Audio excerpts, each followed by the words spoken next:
सम्मान लेबो काट के निचल कर लेबो चाट के। Music director DJ Kanchan Raj Hajipur Vaishali निराला।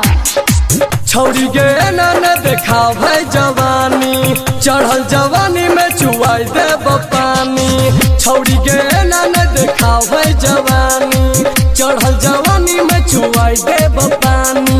छौरी गे ना देखा भाई जवानी चढ़ल जवानी में चुआई देब पानी। हे गे हमरो नहीं मन तारा सावे हे गे होठवा के लेबो हम काट गे। सम्मान लेबो काट गे चल का लेबो चाट गे।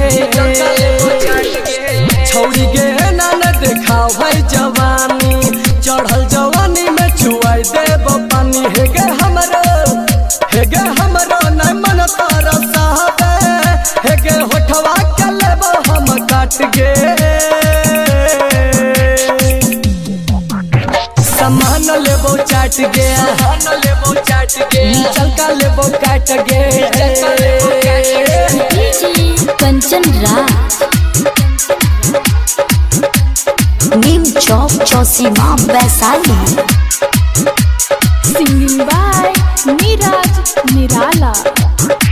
सम्मान लेबो काट के निचल का लेबो चाट के।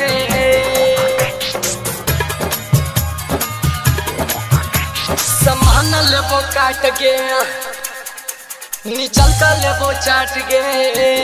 हे गे हमरा के छोरी के जाय छै कौन जिला अब जे सामान के करबो हम गीला। अब जे सामान के करबो हम हे गे हमरा के छोरी के जाय छै कौन जिला अब जे सामान के करबो हम गीला। सब छोरबा का कर देलही पागल अब तो हम छिया पीछा में लागल। हे गे हमरा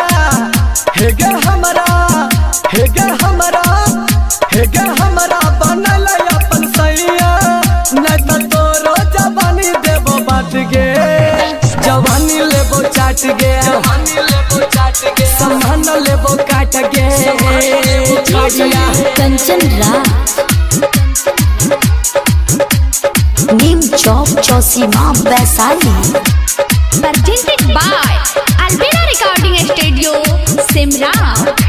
सम्मान लेबो काट गे निचल का लेबो चाट गे।